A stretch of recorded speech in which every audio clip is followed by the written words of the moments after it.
This podcast is intended for investment professionals only. All investing involves risk.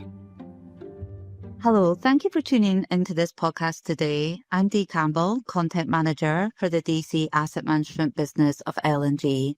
This episode will delve into the world of retirement, examining how behaviours and a guidance gap are creating a difference between some people's retirement expectations versus their retirement reality. And I have two experts on hand to tell us more about this. First, I'm delighted to welcome our guest speaker, Dr. Emma Hepburn. Hello, Emma. Hello. Emma is an award-winning clinical psychologist. She's a lecturer, author, and illustrator. Through her Psychology Man platform, she illustrates evidence-based psychology and mental health information in an easy-to-understand way. Emma is joined by our head of DC clients, Jayesh Patel. Hi, Jayesh. Hello. Jayesh has 20 years of experience in DC pensions, so he lives and breathes this. He's responsible for our DC client relationships with our employers and our trustees. Of particular interest to him is financial well-being and helping our clients and pension members understand the various retirement options available to them. So thank you both for joining me today, and I really think your experience will help shine a spotlight on our topic today. So let's get started. First, I would like to focus on some recent research that we conducted with UK retirement savers. This paints an interesting picture of the retirement landscape and provides some context for our discussion today. So Jayesh, if I can turn to you first, our findings highlight some retirement regret and the need for more education so that retirement savers have foresight over hindsight. Can you tell us more about this? Yeah, thank you, Dee. So we've conducted various pieces of research with more to follow, and there are some common themes that are emerging from the findings, which all point to the need for more guidance and engagement. So in a survey looking at how retirees spend their savings, we found that many retirees could be set to empty their retirement savings account by their late 70s.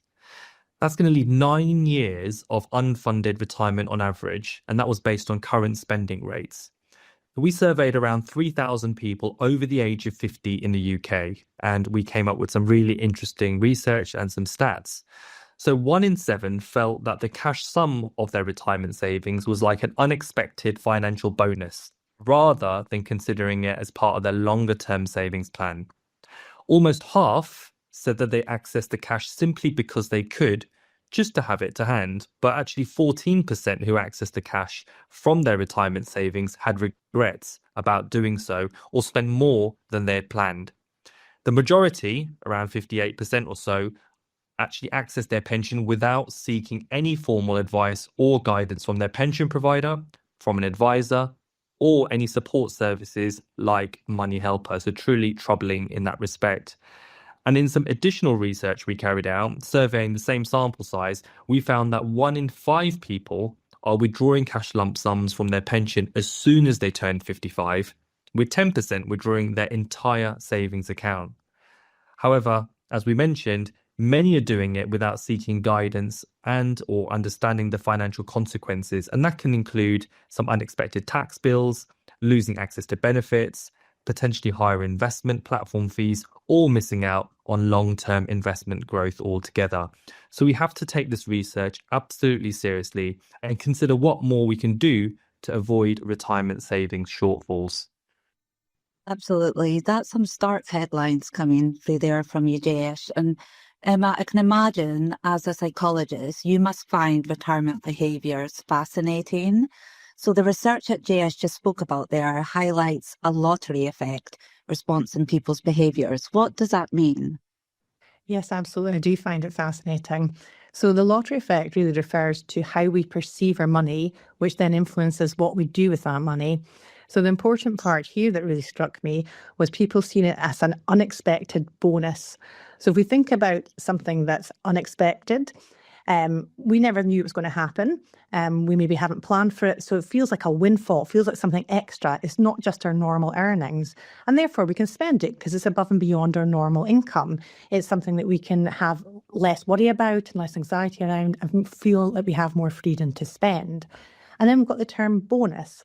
And that's really interesting as well, because that suggests it's something above and beyond again. So people do become less cautious when something is unexpected and they view it as a reward or bonus, rather than viewing it as a long-term income or a long-term or something they've earned. So I think how we perceive it is absolutely critical. The other really interesting thing was people withdrawing all their money just so they could have it. And perceptions of risk often come into how we plan and spend our money. And with decision making, we tend to favour decisions which feel more certain and therefore less risky. So for some people, it might feel like having all their money there makes them feel more secure. But what this means is, as a result, we tend to disregard decisions, long-term decisions, which might actually be less risky and more favourable to this. So people don't tend to plan for the long term, and they tend to make decisions in the short term, in the here and now, even though it might make more risk for their future selves. They believe and feel it creates more security for them now, and it's less risky. Yeah, that makes a lot of sense. And actually, a lot of that resonates with me. So we're going to pick up on those themes a little bit more. But I'd like it to take it up a level first, as I think these findings need to be considered against the changing retirement landscape. The history of pensions itself is really fascinating. It dates back to medieval pensions awarded for services to the king and the 19th century development of occupational pension schemes. This is right through to the late 20th century decline of DB pension schemes. So this brings us to today, where most people will be in a DC pension scheme. And Jayesh, as head of DC clients, it's clear that the pension landscape is ever evolving with a real focus on DC pensions. What is the outlook, do you think, for today's retirement savers? Yeah, so what we're moving into is what we call essentially Generation DC. So this is a generation of savers where there's more onus on them to directly own their retirement planning and make decisions at retirement. So retiring used to be relatively straightforward back in the days. People would tend to retire at a set age, maybe 65, and then have access to a DB pension. So a defined benefit pension essentially delivered a predefined income, and the responsibility to meet those income commitments fell on the trustees and the employer, not the individual, which is the key thing to note. Modern retirement looks very different, and the first generation of people who have been saving through a defined contribution pension scheme or DC pension scheme are now approaching retirement, and the responsibility on them actually relies on the individual as to how much they pay into their account, where they invest, and importantly, and the subject of today's discussion, how they take their retirement savings. If we consider the rich tapestry of the UK savers landscape, you've got generational differences with retirement being viewed through very different lenses. So you've got Gen Z and millennials that prioritize very much the here and now and not what retirement looks like. And furthermore, they may be more restricted to thinking that far ahead due to the current cost pressures of today and, of course, the cost of living crisis that we're currently battling with. And then you have Gen Xers and pre-retirees where retirement is much closer on the horizon. They face the immediate prospect of making some really important decisions at retirement. Some are on track, but others also feel completely overwhelmed and underprepared. And how people retire is very different to how it once was. So the fixed retirement is making way more for a phased retirement, with people transitioning through working part-time, for example. Now, Generation DC has far more choices than previous generations did. Having said that, alongside that comes far more responsibility to ensure the individual chooses the right option for their lifestyle and making sure that those provisions and choices will last on their entire lifetime. Now, there's three typical ways a DC member will access their retirement savings. They are purchasing an annuity or a drawdown or taking a lump sum. So annuity essentially pays you a regular guaranteed income for the rest of your life, no matter how long you live for. Drawdown means that you leave the money invested for you to take out and essentially draw that over time as and when required. And the money invested could grow to replace some of the money you've drawn through value, but it could also drop. While some elect to take their entire account as a lump sum, perhaps over a couple of years to minimize the tax impact.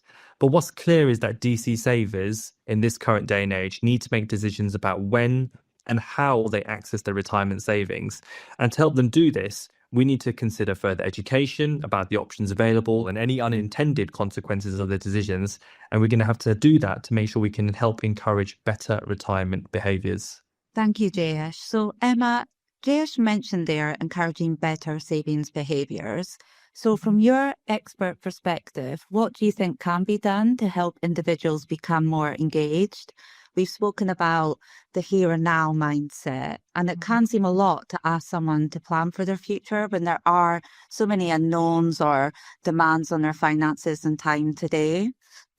Absolutely. And I'm just going to tap into what Jayesh said there, because pensions now are more complex. There's more choice, there's more decisions to be made, and there's more information to understand. And this can feel quite overwhelming. And when things feel overwhelming, we may want to kind of move away or withdraw or avoid them. So retirement planning needs to feel tangible, understandable, and manageable. If it's too difficult, people do not engage, and people will avoid things where they feel uncertainty and complexity. So there's a dual onus on both the industry and individuals for more people to take control of their finances and seek advice and support to help them understand that information.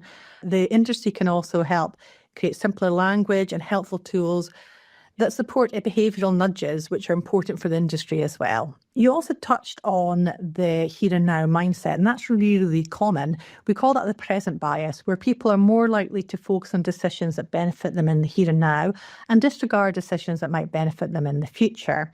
And for younger people, it might also be a form of avoidance as well. It's difficult to picture yourself in the future and picture what we might be like old. And we also might want to avoid that and not think about that as well.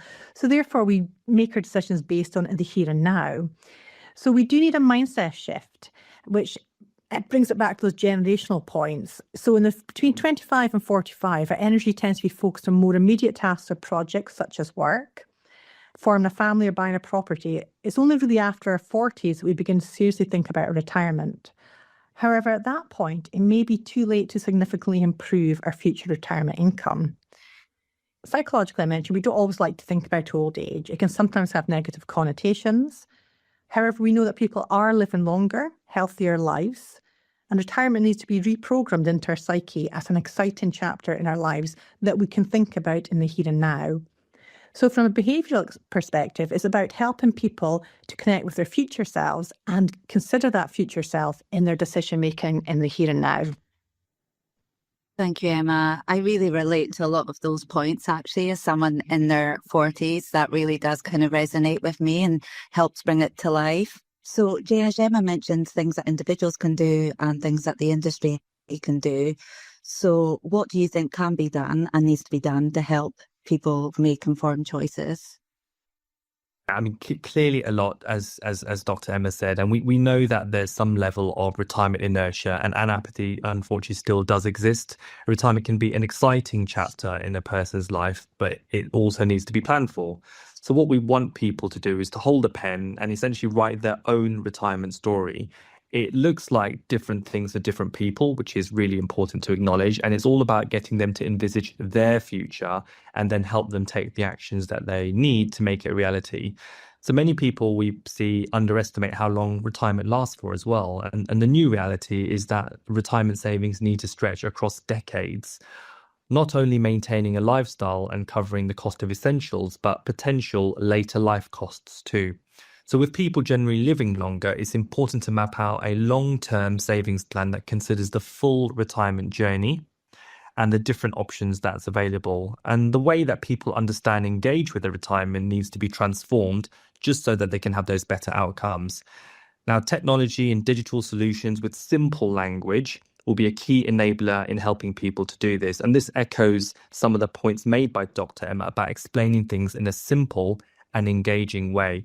So for us, it's about understanding the knowledge gap that exists and then providing innovative solutions that help bridge that gap, making it easy and engaging for people to keep track of their retirement savings, because essentially we want people to ensure that they can meet their retirement objectives.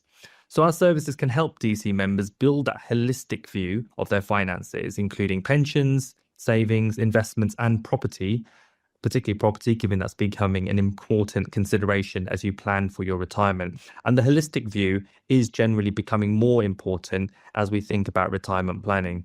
Once a member considers that holistic view, and also what kind of retirement income they want, a retirement plan can then be created, helping them to address any shortfalls. And solutions like things like monthly pension contributions, supplementing pension savings with wider savings arrangements like an ISA, using their home to help fund part of their retirement, or perhaps delaying their retirement and easing into that whilst doing some part-time work, are all solutions that people should consider.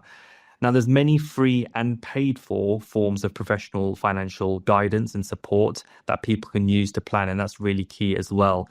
And we base our tools and services on helping members transition essentially from an ostrich to an owl.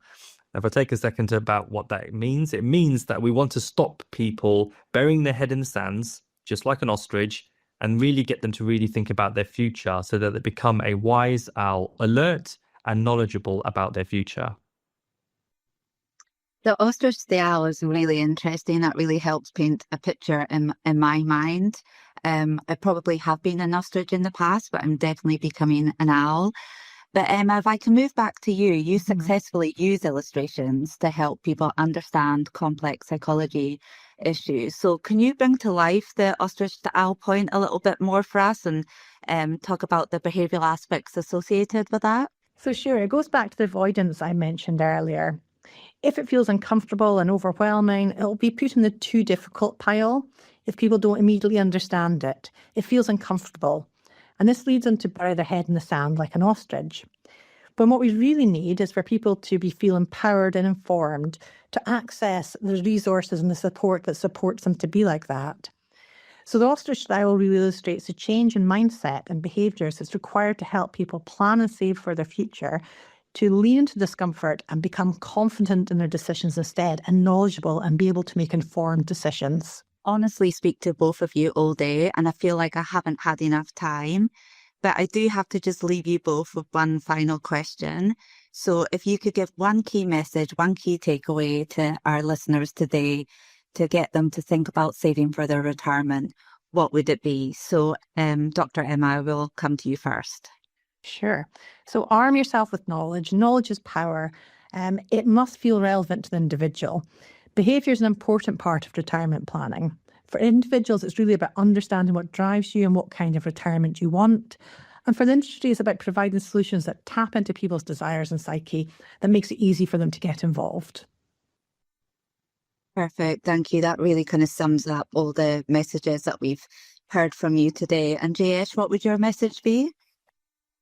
For me, it will be plan. Did I say plan? So essentially, planning early is really, really important. So what we want individuals to do is gather all the information they can about their savings or retirement, not just their pension account, as I mentioned earlier. Consider that holistic piece about everything else you've got. And importantly, really consider what type of retirement you want and what you require.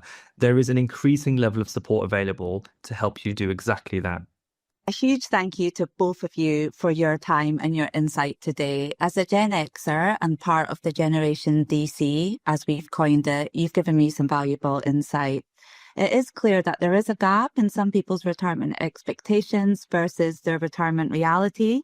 But the good news is there is help in hand for people to take control of their financial future. So it's time for us all to become an owl. So thank you to all of our listeners today as well, and until next time. As a reminder, this podcast is intended for investment professionals only and shouldn't be shared with a non-professional audience. The views expressed in this podcast are those of L&G's Asset Management Division, as at the date of publication. This podcast is for informational purposes only, and we're not soliciting any action based on it. The information discusses general market, economic, or political issues, or industry or sector trends. It does not constitute research or investment, legal, or tax advice. It is not recommendation or advertisement to buy or sell securities or pursue a particular investment strategy. Assumptions, opinions, and estimates are provided for illustrative purposes only. There is no guarantee that any forecast made will come to pass. No party shall have any right of action against L&G in relation to the accuracy or completeness of the information contained in this podcast. Where this podcast contains third-party information, the accuracy or completeness of such information cannot be guaranteed, and we accept no responsibility or liability in respect of such information, not for distribution to any person in any jurisdiction where such distribution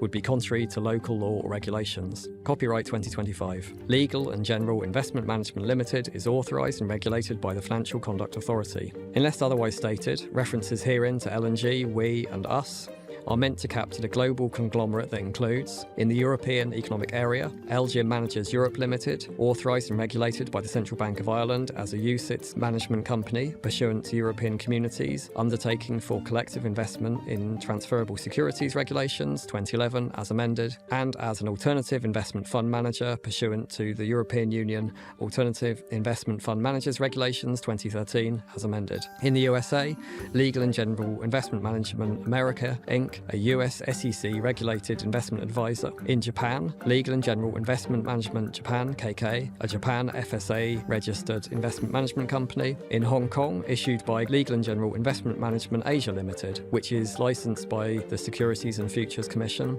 And in Singapore, issued by LGIM Singapore Pte Limited, company registration number 2022318766W, which is regulated by the Monetary Authority of Singapore. For full terms and conditions, please visit our website. To find more content, you can check us out on LinkedIn or on our website.